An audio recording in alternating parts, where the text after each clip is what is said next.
Assalamualaikum warahmatullahi wabarakatuh. Yang terhormat kepada Bapak Ubay selaku dosen pengampu mata kuliah akuntansi kelanjutan 2 dan teman-teman yang berbahagia. Di sini saya akan memperkenalkan kelompok kami yang akan mempresentasikan tentang otoritas jasa keuangan atau juga disebut dengan OJK. Yang pertama ada Alvina Devi NIM 01, yang kedua Bella Putri NIM 14, yang ketiga Devanda Putri NIM 17, yang keempat Umi Aisyah NIM 19, yang kelima Pandan Arifatul NIM 22, yang keenam Nike Noviasari NIM 42, dan yang terakhir Alvin Widianto NIM 44. Langsung saja materi yang pertama akan dijelaskan oleh rekan saya. Baiklah, saya di sini akan menjelaskan tentang sejarah pembentukan otoritas jasa keuangan. Pembentukan otoritas jasa keuangan yang selanjutnya disebut OJK dilatar belakangi karena kebutuhan penataan kembali lembaga yang melaksanakan fungsi penataan, pengaturan, dan pengawasan dari sektor jasa keuangan sesuai dengan amanat dalam Undang-Undang Nomor 23 Tahun 1999 tentang Bank Indonesia, sebagaimana telah beberapa kali diubah, terakhir dengan Undang-Undang Nomor 6 Tahun 2000 tentang penetapan. Peraturan pemerintah pengganti Undang-Undang Nomor 2 Tahun 2008 tentang perubahan kedua atas Undang-Undang Nomor 23 Tahun 1999 tentang Bank Indonesia menjadi undang-undang mengamatkan pembentukan lembaga pengawasan sektor jasa keuangan yang mencakup perbankan, asuransi, dan pensiun, sekuritas modal ventura, dan perusahaan pembiayaan, serta badan-badan lain yang menyelenggarakan pengelolaan dana masyarakat. Proses globalisasi memberikan pengaruh kepada sistem ekonomi dan pesatnya kemajuan bidang teknologi, informasi, serta inovasi keuangan sehingga negara Indonesia menciptakan industri keuangan yang kompleks, dinamis, dan saling terkait sehingga dibutuhkan OJK sebagai lembaga untuk mengatur dan mengawasi sektor jasa keuangan. Pada saat ini, kita dapat melihat kecenderungan lembaga jasa keuangan yang besar memiliki beberapa anak perusahaan di bidang keuangan yang berbeda-beda. Kegiatan usahanya, ada beberapa anak perusahaan bidang keuangan yang berbeda, kegiatan usahanya atau konglomerasi. Seiring dengan perekonomian atau perkembangan ekonomi, maka permasalahan di industri jasa keuangan semakin beragam, seperti meningkatnya pelanggan hukum di bidang jasa, mendorong diperlukan fungsi edukasi, perlindungan konsumen, dan juga pembelaan hukum. Hal tersebut membuat pemerintah merasa perlu untuk membentuk suatu lembaga yang dapat mengatur dan mengawasi semua lembaga jasa keuangan secara terintegrasi, yaitu adalah OJK atau Otoritas Jasa Keuangan. Baiklah, saya Alvina Devi NIM 01 akan melanjutkan presentasi dari rekan saya. Di sini saya akan menjelaskan mengenai visi misi dari OJK. Visi OJK adalah menjadi lembaga pengawas industri jasa keuangan yang terpercaya, melindungi kepentingan konsumen dan masyarakat, dan mampu mewujudkan industri jasa keuangan menjadi pilar perekonomian nasional yang berdaya saing global serta dapat memajukan kesejahteraan umum. Adapun misi dari OJK yaitu mewujudkan terselenggaranya seluruh kegiatan di dalam sektor jasa keuangan secara teratur, adil, transparan, dan akuntabel. Selanjutnya, mewujudkan sistem keuangan yang tumbuh secara berkualitas dan stabil, dan yang terakhir yaitu melindungi kepentingan konsumen dan masyarakat. Adapun tujuan dari OJK yaitu agar keseluruhan kegiatan di dalam sektor jasa keuangan terselenggara secara teratur, adil, transparan, dan akuntabel. Yang kedua, mampu mewujudkan sistem keuangan yang tumbuh secara berkelanjutan dan stabil. Yang ketiga, yaitu mampu melindungi kepentingan konsumen dan masyarakat. Adapun fungsi dari OJK yaitu mempunyai tugas melakukan pengaturan dan pengawasan terhadap kegiatan jasa keuangan di sektor perbankan, sektor pasar modal, dan sektor non-perbankan atau IKNB. Selanjutnya, terdapat nilai strategis dari OJK. Ada 5. Yang pertama itu integritas. Integritas artinya bertindak objektif, adil, dan konsisten. Yang kedua ada profesionalisme, artinya bekerja dengan penuh tanggung jawab. Yang ketiga ada sinergi, artinya berkolaborasi dengan seluruh pemangku kepentingan. Yang keempat ada inklusif, yang artinya terbuka dan menerima keberagaman. Yang kelima ada visioner, yaitu memiliki wawasan yang luas. Selanjutnya ada struktur organisasi OJK. Yang pertama Dewan Komisioner OJK, yang kedua pelaksanaan kegiatan operasional. Selanjutnya terdapat struktur Dewan Komisioner, yaitu ketua merangkap anggota, wakil ketua sebagai ketua komite etik merangkap anggota, kepala eksekutif pengawas perbankan merangkap anggota, kepala eksekutif pengawas pasar modal merangkap anggota, kepala eksekutif pengawas perasuransian, dana pensiun, lembaga pembiayaan, dan lembaga jasa keuangan lainnya merangkap anggota, ketua dewan audit merangkap anggota, anggota yang membidangi edukasi dan perlindungan konsumen, anggota ex officio dari Bank Indonesia yang merupakan anggota Dewan Gubernur Bank Indonesia, dan anggota ex officio dari Kementerian Keuangan yang merupakan pejabat setingkat eselon 1 Kementerian Keuangan. Selanjutnya ada pelaksanaan kegiatan operasional. Yang pertama, Ketua Dewan Komisioner memimpin bidang manajemen strategis 1. Yang kedua, Wakil Ketua Dewan Komisioner memimpin bidang manajemen strategis 2. Yang ketiga, Kepala Eksekutif Pengawas Perbankan memimpin bidang pengawasan sektor perbankan. Yang keempat, Kepala Eksekutif Pengawas Pasar Modal memimpin bidang pengawasan sektor pasar modal. Yang kelima, Kepala Eksekutif Pengawasan Perasuransian Dana Pensiun, Lembaga Pembiayaan, dan Lembaga Jasa Keuangan lainnya memimpin bidang pengawasan sektor IKNB. Yang keenam, Ketua Dewan Audit memimpin bidang audit internal dan manajemen resiko. Dan yang ketujuh, anggota Dewan Komisioner bidang edukasi dan perlindungan konsumen memimpin bidang edukasi dan perlindungan konsumen. Dan materi yang terakhir yaitu mengenai kode etik. Kode etik OJK adalah norma dan asas mengenai keputusan dan kepantasan yang wajib dipatuhi dan dilaksanakan oleh seluruh anggota Dewan Komisioner, pejabat, dan pegawai OJK dalam pelaksanaan tugas. Komite etik adalah organ pendukung Dewan Komisioner yang bertugas mengawasi kepatuhan Dewan Komisioner, pejabat, dan pegawai OJK terhadap kode etik. Saya Bella Putri NIM 14. Di sini saya akan menjelaskan tentang penerbitan sekuritas. Yang pertama, proses pendaftaran.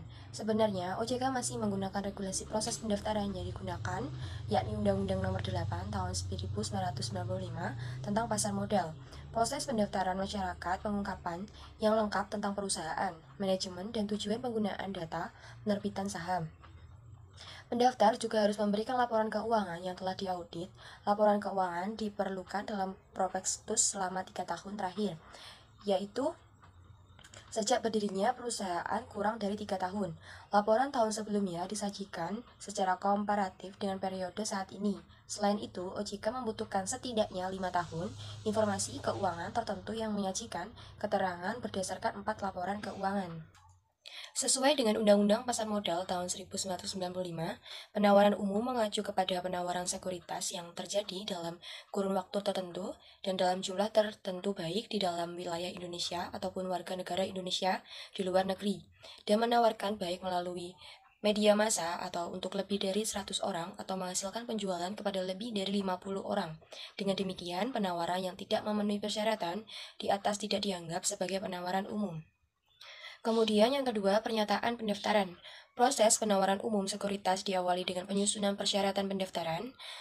Persyaratan pendaftaran bagi perusahaan level kecil berbeda dengan perusahaan menengah. Perusahaan kecil dan menengah didata dari total aset yang tidak lebih dari 100 juta rupiah. Pembahasan dan penjelasan lebih lanjut dari penawaran umum di perusahaan tidak diklasifikasikan bagi perusahaan kecil dan menengah, termasuk di dalam pernyataan pendaftaran adalah prospektus, prospekti sekuritas, laporan keuangan yang telah diaudit, comfort letter, perjanjian emisi, dan lain-lain. Informasi dalam prospekti meliputi informasi dasar serta informasi tentang tujuan, penggunaan, dana deskripsi dari sekuritas yang ditawarkan, dan rencana distribusi termasuk nama produk, perjanjian emisi. Jika ada, pengajuan untuk obligasi harus mencakup ringkasan informasi tentang syarat dasar dalam kontrak, termasuk hal-hal yang berkaitan dengan besaran utang dibandingkan dengan utang lainnya, sehingga investor mendapatkan informasi tentang resiko keuangan obligasi kepada perusahaan. Pernyataan pendaftaran harus ditandatangani oleh direktur dan komisaris perusahaan. Perusahaan kemudian mengajukan pernyataan pendaftaran ke OJK. Saya Devanda Putri akan melanjutkan materi selanjutnya, yaitu tinjauan OJK dan penawaran umum. OJK berupaya untuk memberikan pengungkapan penuh dan wajar kepada investor potensial atas semua informasi yang diperlukan untuk penilaian risiko sekuritas dan return ekspektasi. OJK tidak menjamin nilai saham atau keamanan obligasi. Sebagian besar dari pendaftaran baru akan menerima customary review yang merupakan pemeriksaan menyeluruh dari OJK dan dapat mengakibatkan penerimaan ataupun sebaliknya. Surat komentar yang berisi kekurangan yang harus diperbaiki sebelum sekuritas dapat ditawarkan untuk dijual. Perusahaan yang sudah memiliki saham untuk diperdagangkan secara luas juga harus dilakukan tinjauan yang sama. Setelah pernyataan pendaftaran efektif, perusahaan dapat memulai menjual sekuritas kepada publik. Periode tinjauan ini adalah 35 hari kecuali perusahaan menerima surat komentar dari OJK.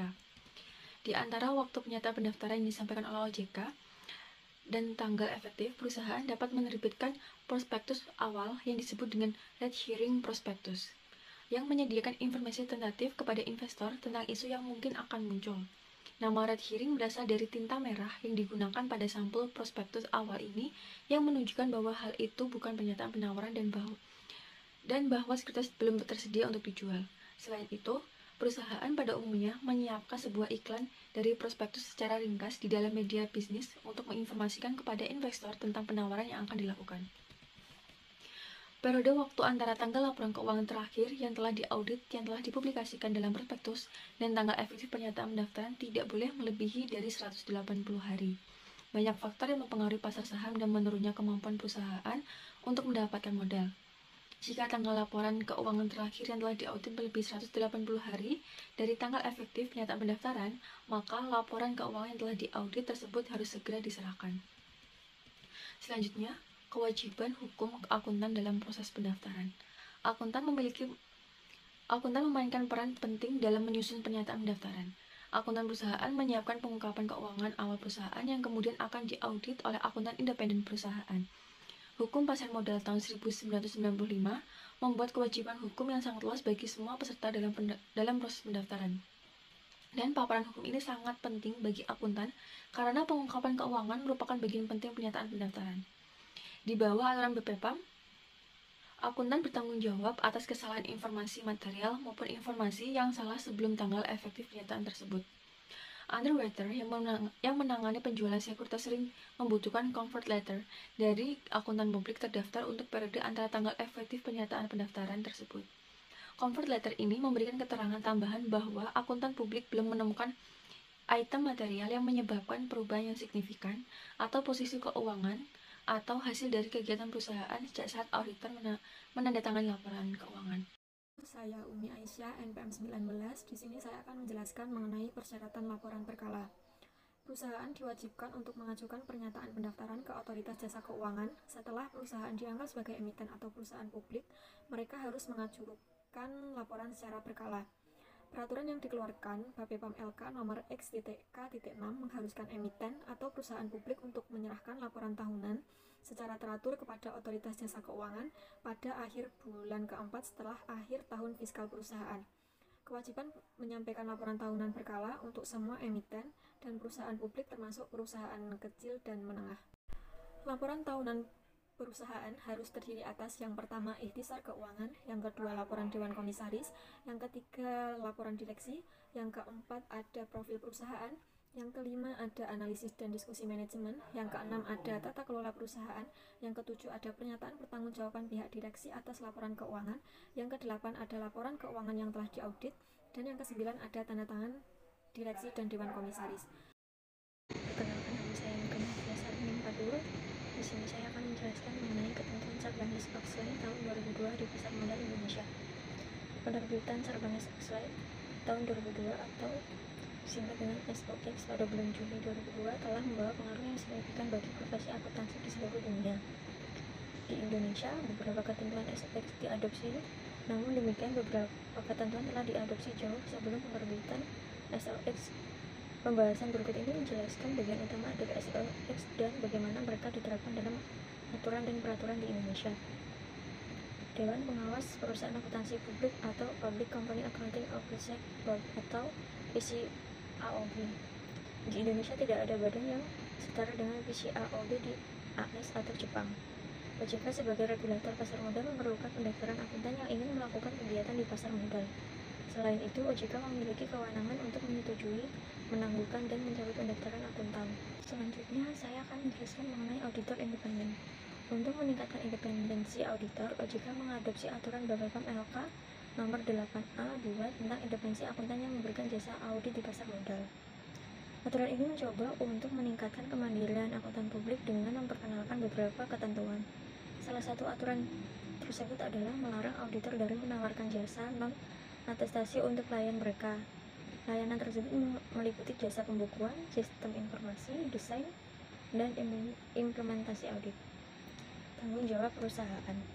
OJK melaksanakan peraturan BAPEPAM LK nomor 95 tentang pedoman pembentukan dan pelaksanaan kerja komite audit. Komite audit terdiri dari setidaknya satu komisaris independen yang bertindak sebagai ketua komite audit dan setidaknya 2 anggota lain dari perusahaan. Salah satu anggota komite audit harus memiliki latar belakang pendidikan akuntansi atau keuangan. Komite audit bertanggung jawab untuk memberikan nasihat kepada dewan komisaris terhadap laporan atau hal yang lain yang telah disampaikan oleh direksi, mengidentifikasi masalah yang perlu perhatian dan melakukan tugas-tugas yang berkaitan dengan tugas Dewan Komisaris seperti meninjau informasi keuangan perusahaan yang akan dirilis ke publik, meninjau pemeriksaan yang dilakukan oleh auditor internal, dan meninjau kepatuhan perusahaan terhadap hukum dan peraturan di pasar modal. Selanjutnya, peningkatan pengungkapan keuangan. Bagian 402 dari SRX tentang peningkatan adanya konflik kepentingan melarang perusahaan membuat pinjaman pribadi untuk setiap direktur atau pejabat eksekutif. Sejalan dengan hal tersebut, peraturan tentang transaksi afiliasi dan benturan kepentingan transaksi tertentu menjelaskan adanya benturan kepentingan sebagaimana perbedaan kepentingan ekonomi antara perusahaan dan direktur komisaris dan pemegang saham utama yang dapat merugikan perusahaan. Pertentangan antara berbagai pihak terkait harus mendapatkan persetujuan dari pemegang saham independen. Sementara itu, transaksi afiliasi didefinisikan sebagai transaksi antara perusahaan atas perusahaan pengendali dari perusahaan afiliasinya atau afiliasi dari direktur, komisaris, atau pemegang saham utama. Transaksi afiliasi harus diungkapkan kepada publik dan dilaporkan kepada OJK tidak lebih dari 2 hari setelah tanggal transaksi. Perkenalkan, nama saya Pandan Andi Batu Sukma, NIM 1910101022. Di sini saya akan menjelaskan tentang persyaratan pengungkapan. OJK mengatakan pendaftaran terhadap komitmen untuk mengungkapkan secara penuh dan wajar dari informasi keuangan yang dibutuhkan oleh investor OJK. OJK telah mencatatkan kepada manajemen terkait kebutuhan akan analisis dan kinerja perusahaan, analisis dan diskusi manajemen dari kondisi keuangan perusahaan dan hasil kinerja operasi adalah bagian dari informasi dasar yang diperlukan dalam semua pengajuan yang diberikan kepada OJK. OJK telah mengambil peran dalam persyaratan manajemen untuk menganalisis dan membahas laporan keuangan bagi investor, dan diskusi ini sering kali juga mencakup 4 atau lebih halaman dari laporan tahunan. Beberapa hal yang perlu diungkapkan dalam analisis dan diskusi manajemen di antaranya adalah sebagai berikut. 1. Tinjauan dari segmen usaha. 2. Analisis kinerja keuangan yang meliputi analisis komparatif dari tahun berjalan dan kinerja keuangan tahun sebelumnya. 3. Analisis pada kemampuan pembayaran utang dan kolektibilitas piutang. 4. Pembahasan komitmen material untuk belanja modal. 5. Penjelasan dan pembahasan kejadian atau transaksi yang tidak biasa dan jalan terjadi yang mengaruhi informasi keuangan. 6. Hal signifikan dari pendapatan atau biaya. 7. Peningkatan penjualan neto material. Pembahasan dampak kenaikan harga status, dampak peningkatan volume, dan pembahasan dampak dari pengenalan produk baru. 8. Diskusi dampak dan perubahan harga penjualan neto dan pendapatan. 9. Informasi material dan fakta yang terjadi dalam waktu laporan auditor. 10. Diskusi praktek bisnis yang didukung oleh data kuantitatif yang dapat diandalkan. Pengungkapan performa. Sebenarnya penjelasan ada penyajian keuangan yang diambil dari laporan keuangan. Pernyataan performa digunakan untuk menunjukkan dampak dari transaksi besar yang terjadi setelah akhir periode fiskal atau yang telah terjadi selama setahun, tetapi tidak sepenuhnya terjamin dalam laporan perusahaan. Baik, itu tadi materi yang dapat kelompok kami sampaikan. Semoga bermanfaat untuk kita semua. Sekian dari saya. Wassalamualaikum warahmatullahi wabarakatuh.